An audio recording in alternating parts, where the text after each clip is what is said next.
Welcome to Perfect Night In. I'm Ian Berriman, and this is my small way of spreading a little love across the internet because it doesn't half need some right now. If you enjoy this podcast, you can support it by visiting patreon.com/Perfect Night In. I'm currently only $16 away from releasing an extra special episode where I will be the guest, and I can tell you why I think Upstairs Downstairs is the best television programme ever made.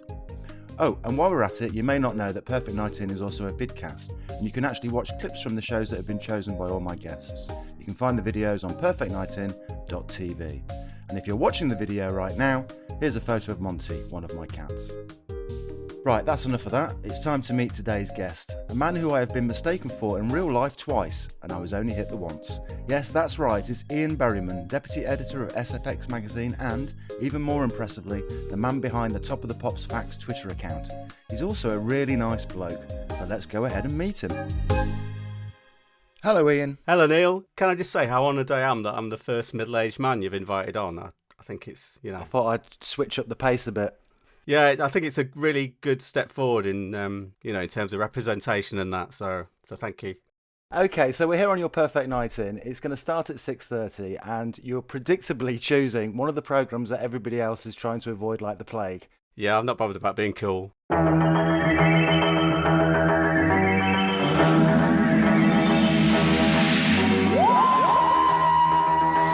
I decided not to go with the first episode I can remember, or the best ever Doctor Who story. I mean, they're both the same Doctor Who story, which is Tom Baker's City of Death, written by Douglas Adams. It's just too obvious, basically, so if you've not seen that, go and watch it. It's a work of genius. Instead, I thought I'd go for the story which came immediately after that in 1979, which is The Creature from the Pit. Hello, everybody. Doctor, are you all right? Yes, I'm fine. I'm so worried about you. No, you shouldn't be worried. Time Lords have 90 lives. How many have you got through then? About 130. I think it's the most underrated Doctor Who story. Doctor Who magazine, they did a survey last in 2014 where they got their readers to give everything marks out of 10. And at the time, Creature from the Pit came 211th out of 241 stories. Now, just to give you some context for people who know their Doctor Who, that's 82 places below Sylvester McCoy's Battlefield, which is fucking ridiculous, quite frankly, because it's much better than that. And I think it's written by the guy who I think is the most underrated Doctor Who writer as well, which is David Fisher. He also did The Androids of Tara, which is this lovely riff on The Prisoner of Zenda. He did The Stones of Blood, which is about these killer standing stones. Yeah, let's forget The Leisure Hive. Point the dog against the rock! First of all, it creates this world which feels quite plausible to me. So it's basically the story is Doctor arrives on this jungle planet called Chloris, which is very short on metals. And it's run by this ruthless woman, Lady Adrasta. And basically anyone who falls foul of her, she chucks them into this massive pit to get crushed by a giant monster. And then eventually turns out that this monster is actually an intelligent, reasoning alien creature. It's actually an alien ambassador that's come to this planet to do a trade deal. So that's a good Doctor Who moral for starters. Don't judge by appearances. And it's also incredibly witty, the script, partly because of David Fisher, partly because, it's script edited by Douglas Adams, probably partly because there's some Tom Baker ad-libs there. He got a bit bored in rehearsals, which I think are usually improvements, to be honest. Have you ever thought of taking up another line of work? I don't think astrology is your forte. It does another thing that David Fisher does a lot, which is it's got these really good female roles. So the villain, Lady Adrasta, is fantastic. It's the best story, I think, for Romana, who's the kind of female Time Lord companion. She's really great. She's got this fantastic sequence where she bosses about some bandits and just basically takes control of the situation. Well, I really must be on my way. I do hope we don't meet again. I can't honestly say it's been a pleasure. And it's also got one of Doctor Who's best supporting characters, I think, which is Organon, who's this astrologer played by Geoffrey Belden, who was Catweasel. And he's just incredibly charming. Your luck's still holding out. It is rather, isn't it? You must have been born under a particularly favourable conjunction of celestial circumstances. I was. What sign were you born under? Crossed computers. Crossed what? Computers. It's the symbol of the maternity service on Gallifrey. Oh. So no way, basically, is it 211th out of the first 241 Doctor Who stories. And the reason why it gets voted like that, well, there's no getting around it. Basically, the alien looks like a gigantic 200-foot-long snot-green penis.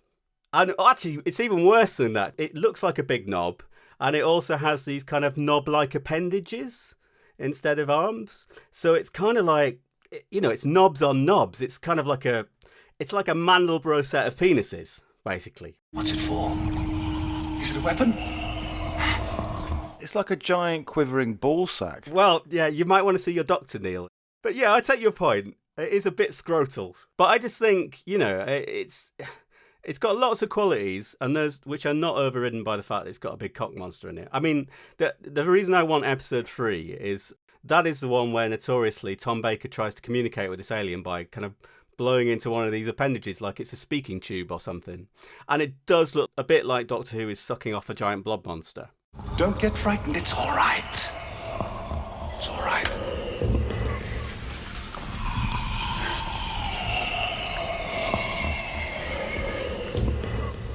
Yeah, that's not so bad now, is it? Hey?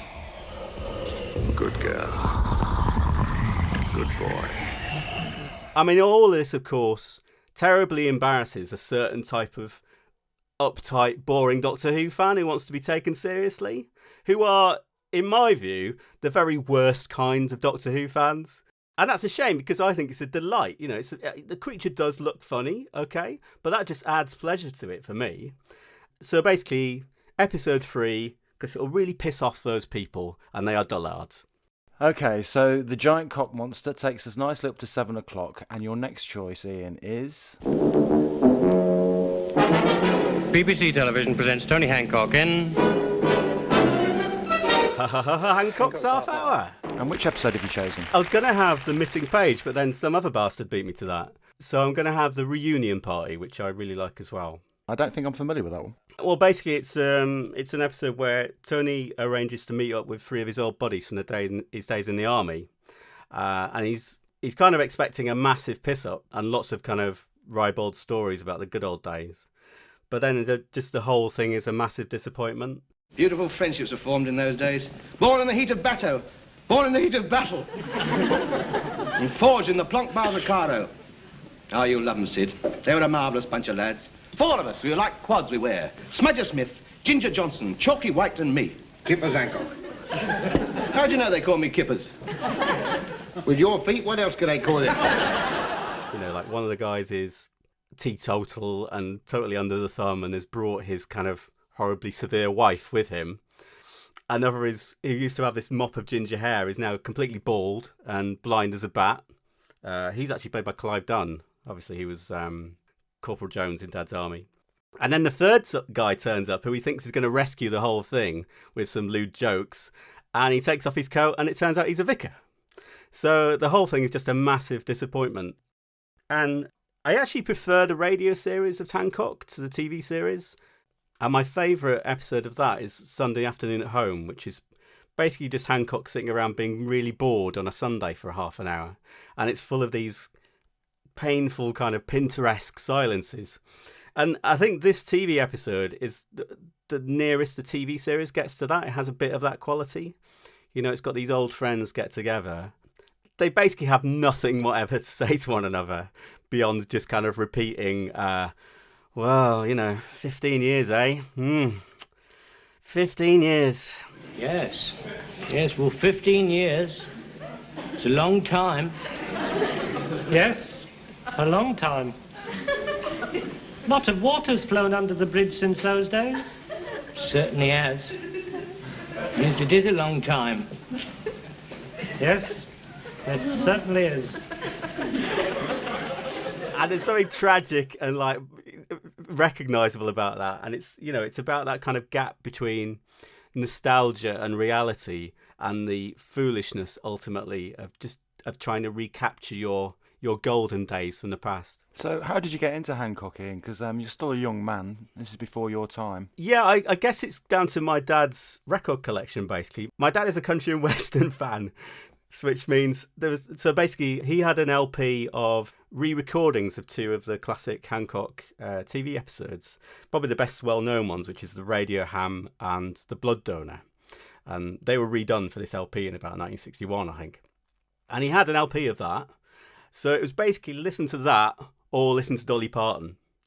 So obviously I listened to that a lot and really loved it and listened to it over and over again. And then I got more episodes on cassette and listened to them obsessively over and over again until I could, basically recite them. Then got fascinated by his life as well, which, I don't know if people who know Tony Hancock's life, but it's really fascinating. It's kind of a really tragic story of this guy who sort of in the pursuit of a purer form of comedy, which was more international. And, he had this thing about he wanted to be less reliant on gimmicks and catchphrases. But in the course of pursuing that, he just kind of cut himself off gradually from all his co-stars, people like Sid James, and then eventually from his main writers, Ray Galton and Alan Simpson. And then eventually he just kind of, this tragic descent into alcoholism, and he died by committing suicide in Australia. So it's a really tragic story, but a fascinating one as well. Oh, evening, Mr. H. Nice weather for the ducks, eh? You're right there. My goodness me. There's more water out there than there is in your beer. Very cold for this time of the year, isn't it? It's perishing. It's absolutely perishing. Yeah, what's the forecast then? More to come. I've just been watching the bloke on the television. Sticking little metal clouds all over the place he was. Of course, the trouble is, as he was saying, there's a deep depression centred over Northern Ireland. It's moving in. By tomorrow midday, it'll be covering the whole of southeast England, Southern Ireland and the home counties.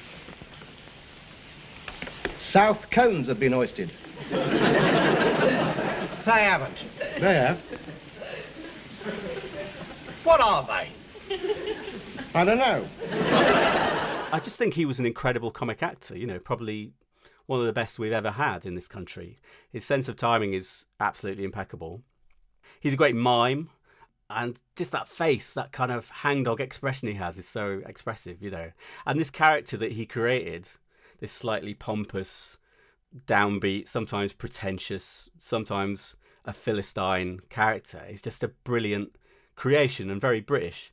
And I just think Galton and Simpson, who wrote his scripts, were just geniuses. If you read one of their scripts now, 60 years on, and there might be a few cultural references that you might need to Google, if you don't know who Arthur Askey is or something.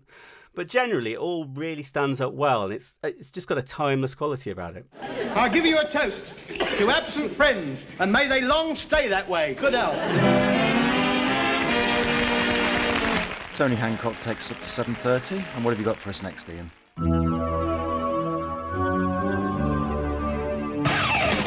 Buffy the Vampire Slayer. And which episode have you gone for? I've gone for Series 3, Season 3, Episode 13, which is the Zeppo. Remind me, what happens in that one? Well, the Zeppo's a Xander-centric episode, basically. So Xander's kind of Buffy's friend who hasn't got any magic ability, any special powers. He's just this regular kind of geeky schlub whose only real skill is making pop culture references or wisecracks. Obviously, I massively empathise and identify with him. So I've always been a sucker for Xander-centric episodes, and I think this is the best one.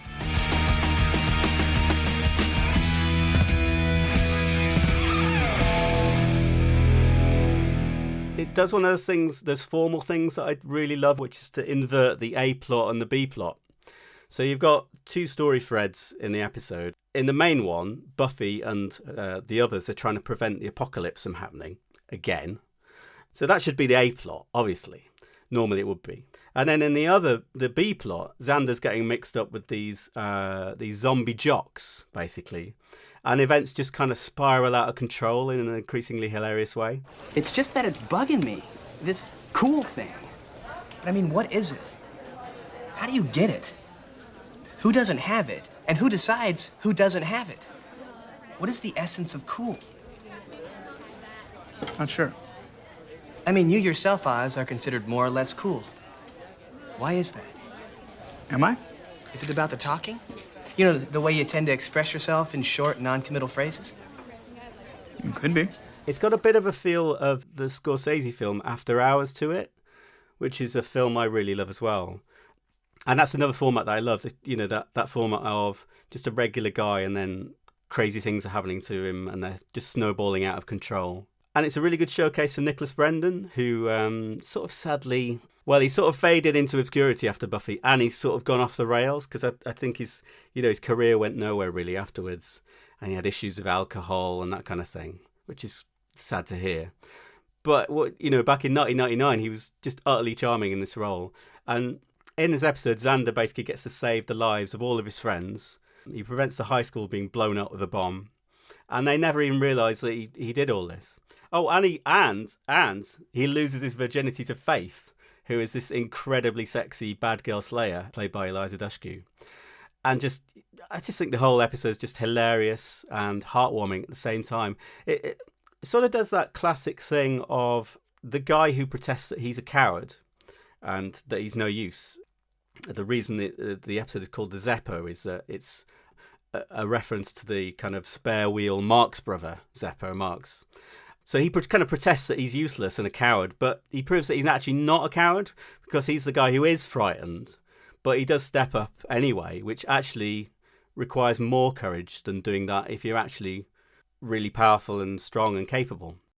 It must be really hard when all your friends have, like, superpowers. Slayer, werewolf, witches, vampires, and you're like this little nothing.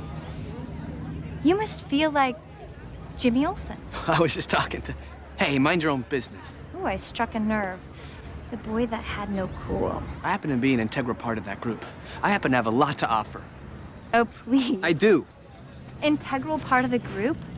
Xander, you're the useless part of the group. You're the Zeppo. There's rumours that Buffy might be coming back. How do you feel about that? Absolutely fine. Doesn't bother me at all. I don't really get why that kind of thing bothers. People go, oh, they're making a new Buffy. It's going to ruin Buffy for me. Well, it's not. Your DVDs are still on the shelf. You know, they're not gonna send around some stormtroopers to kick your door open and then flamethrower all your DVD box sets, are they? You know, it might be good. The very worst that is going to happen is there'll be a not very good version of Buffy on telly that you literally never need to watch. There might be a good role for Xander. He might be the Nick Fury of the Buffyverse. That's true, and he has the eye patch as well. Yeah. Exactly. If anyone sees my spine laying around, just try not to step on it. Xander, one of these days you're gonna get yourself hurt. Or killed. Or both. And, you know, with the pain and then the death. Maybe you shouldn't be leaping into the fray like that. Maybe you should be fray adjacent. Excuse me? Who at a crucial moment distracted the lead demon by allowing her to pummel him about the head? Yeah, that was real manly, how you shrieked and all. I think you'll find that was more of a bellow. Okay, Ian, it's 8:30. What have you got for us next?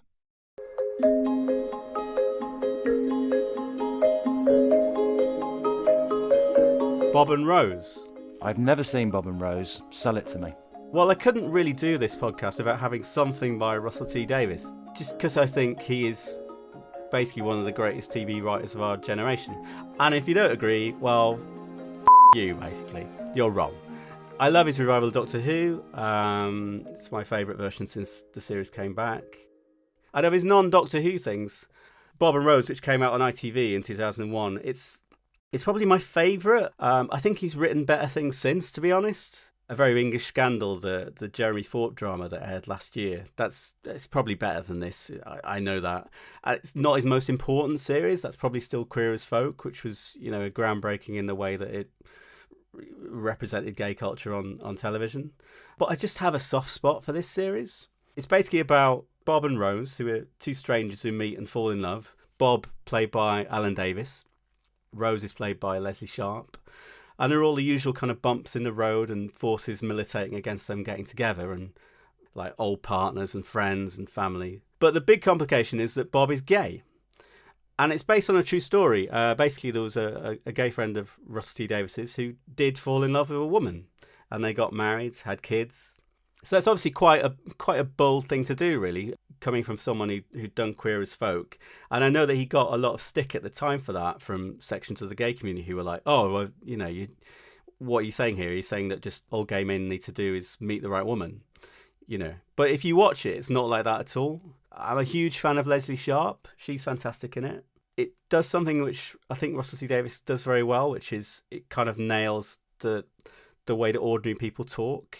You know, people say it's like a bit like being on the bus overhearing people, but a bit more interesting than that. It's like hearing really funny people on the bus. We could always move away. Bath's nice. Or the south coast. Nice little village somewhere miles away from any of those bastards. We could run a local shop for local people. Is that from something? I've so got to finish with you. And another thing I really like about it is there's a lot of ways in which people sort of behave badly in Bob and Rose. Initially, Bob hides his sexuality from Rose. And Rose, when she's getting involved with him, she's cheating on her long-term boyfriend at the start, who's a perfectly nice guy. He's done nothing wrong. And also Bob's best friend, this is the kind of one of the conflict elements of it. She's got this best friend, Holly, played by Jessica Hines from Spaced. She basically spends the entire thing trying to break them up because she's jealous. She's always been wanting to be with Bob. So there's lots of people kind of behaving slightly badly, but it's so well characterised that you don't feel like any of them are bad people. It's a bit like when your best friend confides in you that they've done something a bit stupid, you know, like sleeping around or whatever, and you sort of find it hard to judge them in the way that you might judge a stranger or if you were just reading about it in the newspaper or something. I used to despair walking around the streets of Manchester. You could go for 5 years and not see a handsome face, and then I start going out with you and I see them all the time. Every man we walk past. I don't want them. Bollocks. And you should. Get out there and have them. I'm stopping you. I don't want them. Don't believe you. Never will. The thing about it that really gets me is, and as anyone who knows me can attest, I am quite a hardened, cynical bastard. I'm not generally affected by sentimentality, but Bob and Rose is just one of those things that just makes me cry, basically, and especially the cliffhangers. So, like every one, they all kind of end with some big emotional moment, like they'll have a fallout and then they're reunited. The end of episode 1 makes me tear up. Episode 2, episode 3, episode 4. First 4 episodes, basically, I've got a massive lump in my throat every time I rewatch them. And there's only really, it's funny really. I think there's only 2 people who can kind of reliably make me choke up with a piece of television or film, and they're Frank Capra and Russell T Davies. You're a big softie. I am secretly, but please don't tell anyone. And if anyone's listening, can you just forget that you know that? Go on then. Go on a date. Go to dinner. Sit there with someone new. Try it. Sit there and talk. Tell them all about yourself, right from the start. You might get a kiss. You might get a snog. Then you've got to take your clothes off in front of a complete stranger. When did you last do that? And maybe it works.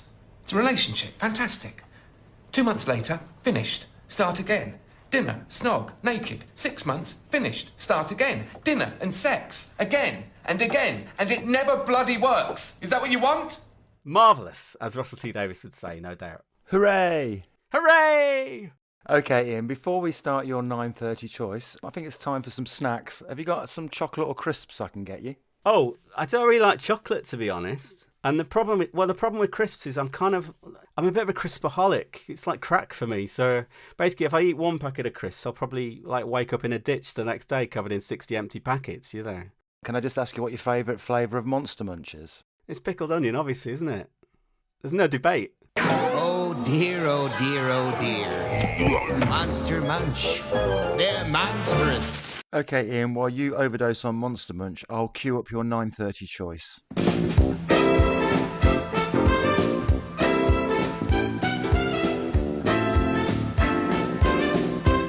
Vic Reeves' Big Night Out. Big Night Out was just massively important to me when it first came out in 1991. I remember in A-level art classes, we used to basically act it out. So we'd have that Bob Mortimer character, the man with the stick. And I had a friend who used to put on this helmet made of cardboard with eye holes cut in it. And we'd draw stupid pictures on this cardboard helmet. And then he'd come out of the stationery cupboard or whatever and be the man with the stick. We didn't get an awful lot done sometimes in A-level art, you can probably tell. Yeah, so it just reminds me of that because I just loved it. I absolutely loved it. The man with the stick has been on holiday with his so-called mate Terry Soul, and he's going to sing a song for us. Let's meet Man with the Stick.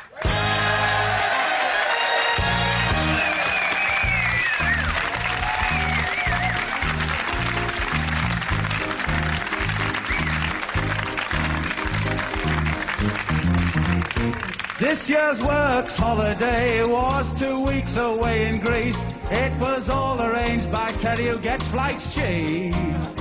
I did not find out about it till the day before they left. No details on the notice board. I was completely in the dark. I think my favourite sequence ever is, I can't remember which episode it is, but it's in series 2. And it's where Vic and Bob adopt these personas, this performance art project called Action Image Exchange. And they come out and they put on these rubbish cardboard masks of Jimmy Hill's face. And then they play along to this piece of cheesy music. And Bob's holding, for some reason, Bob is holding like a beehive, which he's beating like a drum. And then Vic's holding a large bra, which he twangs in time to the music. And it's just utterly pathetically childish, but it makes me nearly wet myself with laughter every time I see it. If you'd just like to explain what you'll be doing. What I'm going to be doing is representing time passing over a radiator. I'm going to be representing an envelope passing over Dennis Potter's bread bin. Let's go.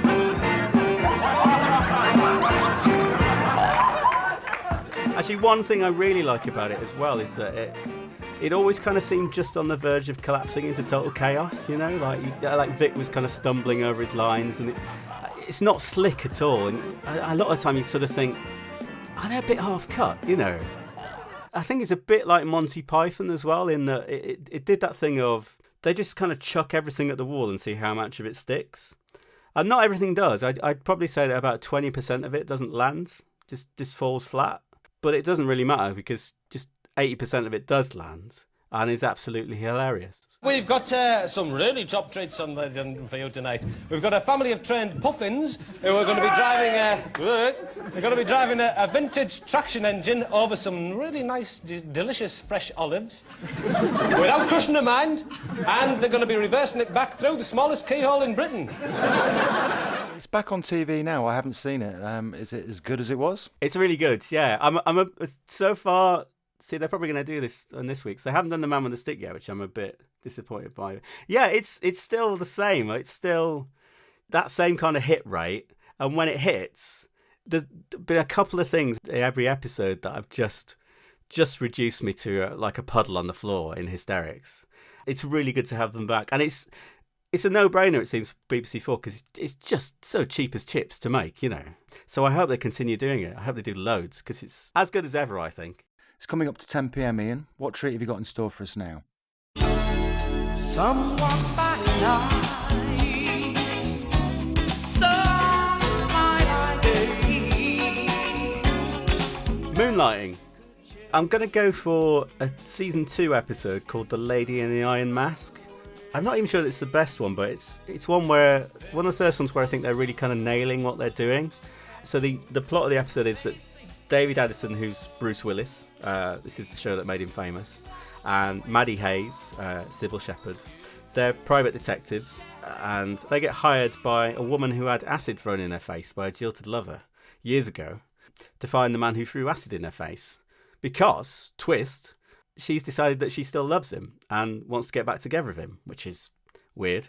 Are we here to judge the motives of our every client? No. Ours is not the reason why. Do lawyers not defend people they know are guilty of sin? Do doctors not treat patients they know are going to die? Do teachers not teach students they know are dumb as stumps? We are not taking this case. No? No. Maddie, you're not hearing I'm me. sick of hearing you. I feel an obligation here. That's your breakfast. Where's your humanity? I had to hock it to pay my rent. So they go and track this guy down, and then later he turns up dead. And obviously the suspicion falls on her then.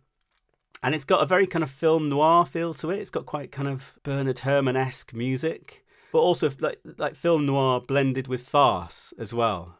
And it ends with this wonderful sequence, which I love. So you have this woman who's hired them, this woman in the veil covering her face. Because of the way the plot turns out, you have the killer who's, sorry, spoilers, the killer who's dressed as the lady in the veil as well. And then Sybil Shepherd is dressed as the lady in the veil. And then Bruce Willis is dressed as the lady in the veil. And it basically ends up with all four of them chasing each other around this hotel corridor. And then, as if that's not great enough, they then run into this corridor where they've been shampooing the carpet. So there's this massive foam, and they all slip on the carpet and just slide into this massive heap of bodies. and it's just hilarious. I must have done something horrible in a past life. What do you suggest we do? Nail Barbara Wiley. Oh, that'll be easy. We've certainly thrown the fear of God into her, haven't we? We certainly haven't. That's why we're gonna nab her. Why is that?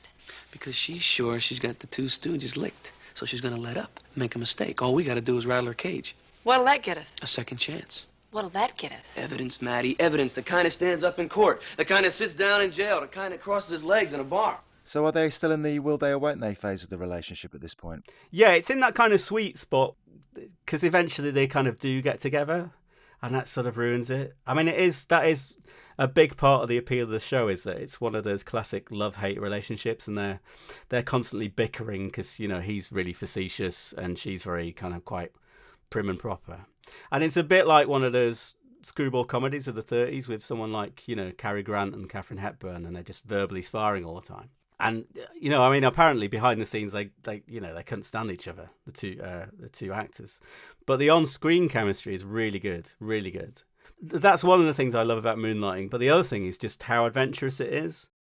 I mean, it started out fairly straight, but then as the series progressed, they got more and more playful. And they do things like breaking the fourth wall and having the characters talking to the camera. There's a Christmas episode which ends with the cast just walking off the set, going behind the cameras. And then the whole cast and crew are gathered around on the soundstage and they sing the first Noel. And there's fake snow falling and they say Merry Christmas to the audience. And they did lots of very kind of high concept episodes. They did a black and white episode set in the 40s. They did a version of It's a Wonderful Life. They did a version of The Taming of the Shrew. So it's very postmodern, you know, and very clever, really. And I think, you know, quite ahead of its time. When I sit home at night thinking about the perfect person to complement my complex personality, you're not the first to spring to mind. Brings to what? You know what your problem is? I fear I'm looking at it. It makes you so crazy to think that you need me. I don't need you. You do need me. I'm your lifeline, honey. Without me, this... Without you, I wouldn't be here at 2 o'clock in the morning trying to figure out how to prove a woman who seems to have killed a man didn't, and a man who seems to not have did. Without you, I wouldn't be involved in this stupid case. Without you... What? Never mind. What? Never mind. No, I want to hear it. No, you don't. Moonlighting takes us up to 11 o'clock, and your next choice is...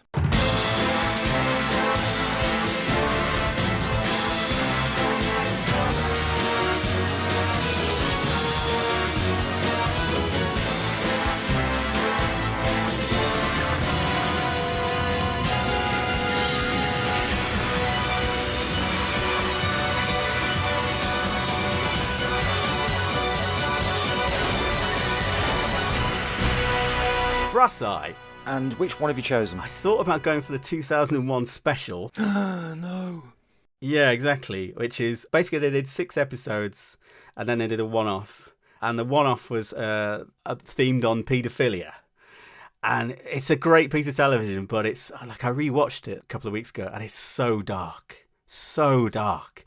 It's just incredibly near the knuckle. And, you know, you rewatch it and this is 17, 18 years on and it still makes you gasp. You know, it make you think, how did they get this commissioned and shot and transmitted? It's a bit too grim for a perfect night in. It'd be a bit like choosing Threads. Yeah, exactly. Or watching Sarlo, you know. So I've gone for the second episode, Drugs, which is infamously the one where Chris Morris, who's the guy behind Brass Eye, the one where he got the likes of Noel Edmonds and Bruno Brooks to record warnings about this new drug called cake. What is cake? Well, it has an active ingredient, which is a dangerous psychoactive compound known as dimesmeric Anderson phosphate.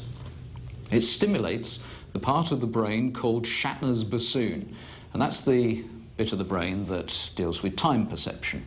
So, a second feels like a month. Well, almost sounds like fun. Unless you're the Prague schoolboy who walked out into the street straight in front of a tram. He thought he'd got a month to cross the street. And he was one of the first people to do that. It's kind of quite a routine thing now. It's sort of, you know, Sacha Baron Cohen does that a lot now, which is this thing to just showing that if you're persuasive enough and sound plausible enough, you can get famous people to say just practically anything on camera, which is always entertaining, and particularly when it's someone as pompous and deluded as Noel Edmonds making a complete idiot of themselves. So, if someone offers you cake, they might call it Looney Toad Quack. Russell Dust. Chronic Basildon Donuts. Joss Eklund's spunky backpack. Bromicide. Ponce on the Heath. Cool Thwacks and Charlie. Argue Barmies. Or Hattie Jake's pretentious cheese wog. Chuck it back in the face and tell him to f*** off. But the thing I really love is the sequences where Chris Morris just goes out onto the street and they're doing secret filming, and they just film him approaching drug dealers on street corners and asking for so you got any yellow Benteens, mate? Got any khaki cat?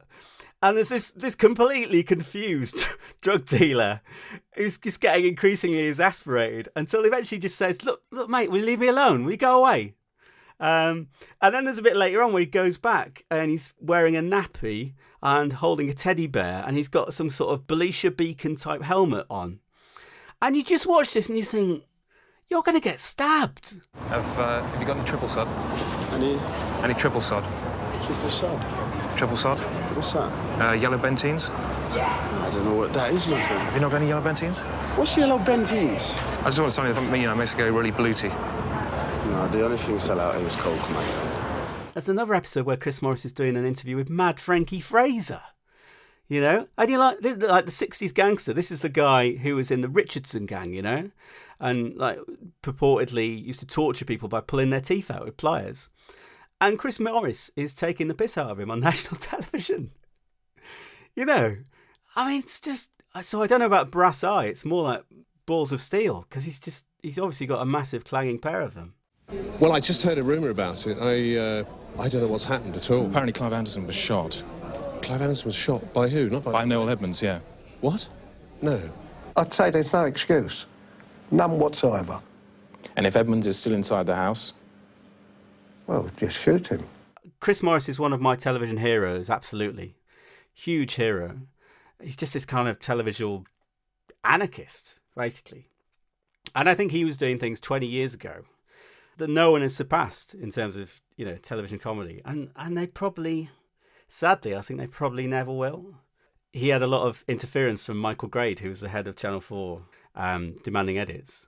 And in the final episode of the original 6, he just had a single frame subliminal message which flashed up reading, "Grade is a which obviously, as a Doctor Who fan, I massively endorse. Could so easily have been like that for me, but luckily the amount of heroin I use is harmless.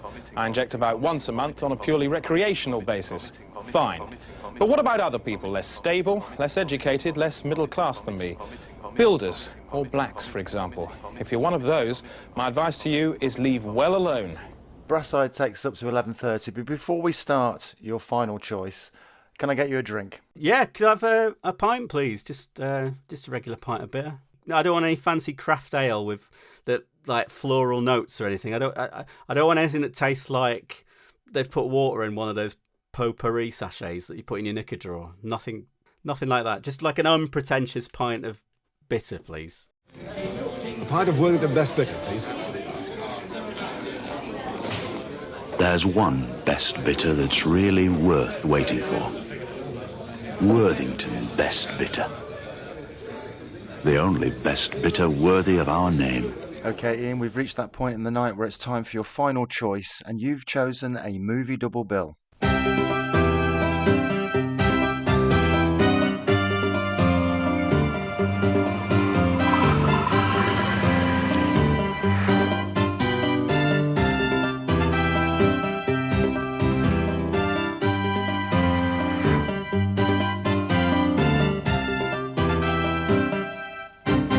Yeah, so Moviedrome is a BBC Two cult movie season / slot, which ran from 1988 to 2000.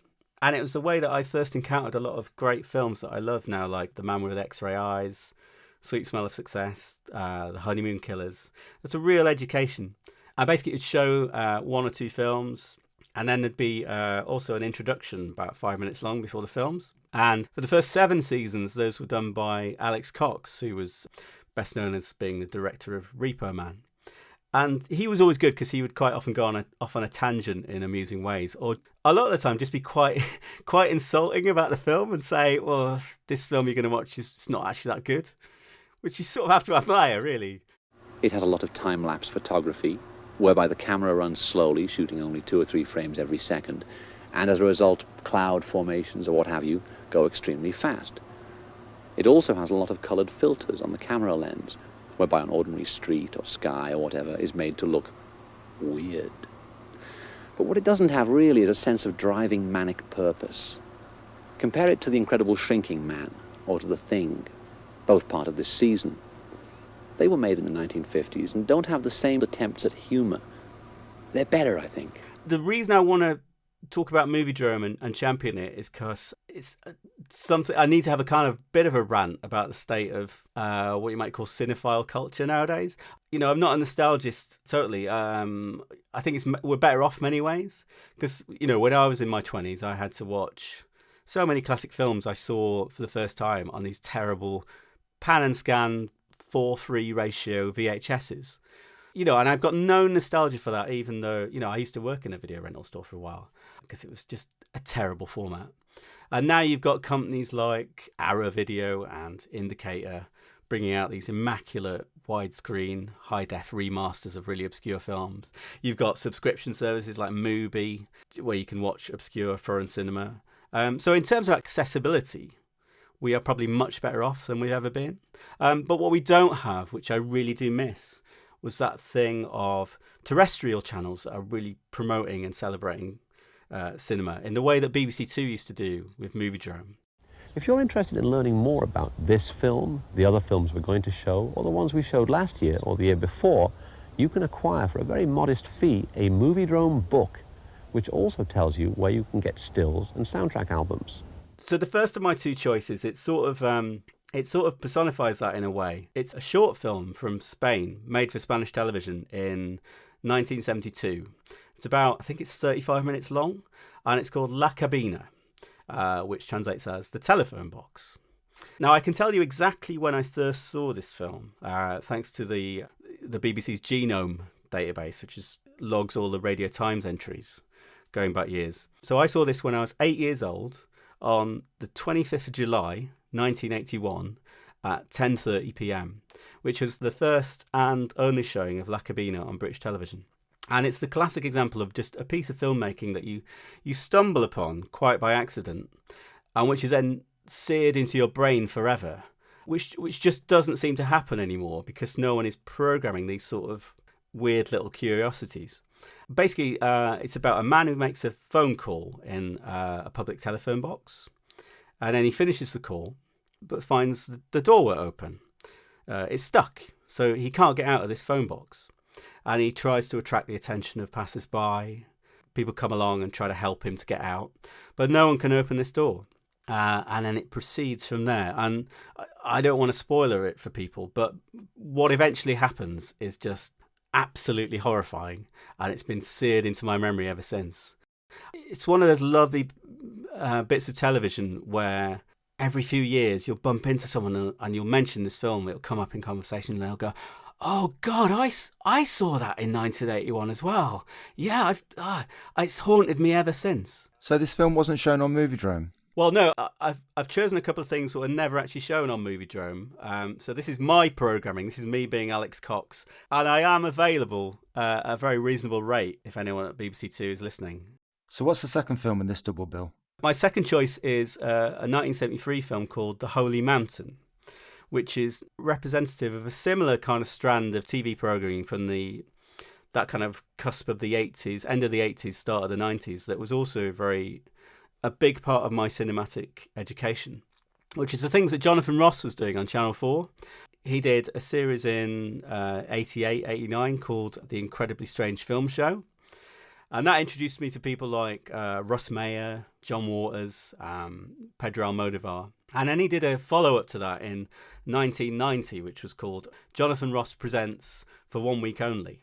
And he had an addition on that about the Chilean filmmaker, whose name I'm probably going to mangle now. I think it's Alejandro Jodorowsky. Apologies to any Chileans listening. And ever since, he's been one of my favourite filmmakers. And a couple of clips in that documentary that were just seared into my brain. Ever since I saw those clips, it's been a film that I kind of practically force upon people and make them watch. And it's very hard to describe, but it's kind of this surrealist hippie odyssey. And it's got some great sequences. One which was one of the clips on the programme, which is this sequence involving an arms dealer who's talking about making specialist weapons that are themed in different ways. So they might be rock and roll themed or religious themed. And it's just a great, great little clip. The young generation needs arms for its marches and sit-ins.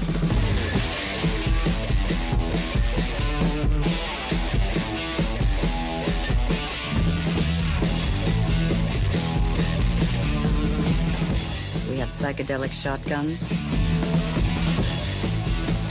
grenade necklaces, rock and roll weapons, mystical weapons for Buddhists, Jews, and Christians. If you like strange films, basically, go and find The Holy Mountain. It's absolutely fucking mental. What an entertaining lineup there is on Ian Berriman's Perfect Night In. It all starts at 6:30 with Doctor Who starring Tom Baker as he sucks off a giant green bin bag. That's followed by a reunion party at Tony Hancock's house at 7, before Xander saves the day in Buffy the Vampire Slayer. But will anybody notice? Bob and Rose are still falling in love at 8:30, while at 9:30, Vic Reeves is getting ready to unleash the action image exchange on an unsuspecting public. In Moonlighting at 10, David and Maddie face their toughest case yet when they're hired by a lady in an iron mask. And that's followed by a drug-fueled episode of Brass Eye, in which absolutely no one at all calls Michael Grade a c***. The evening rounds off at 11:30 with a special episode of Moviedrome, in which Ian introduces the films La Cabina and The Holy Mountain, and then apologises to his mum for all the swearing. And that's Ian Berriman's Perfect Night In. You'd be mad to miss it. Okay, Ian, one last question for you. If you could share this perfect night in with anyone, living or dead, who would you choose? Well, I'm probably going to make myself look good, aren't I, by saying the Dalai Lama or Nelson Mandela or something. Nah. I think my honest answer would be like any of the 5 or 6 people I've got a bit of a Twitter crush on, or indeed all of them. Maybe you could arrange a minibus. We don't necessarily have to talk or anything. They could just sit there as I watched and said amusing things and boost my pathetic male ego by just saying, "That was funny, Ian." That was funny, Ian. Thanks very much. Thanks, Neil.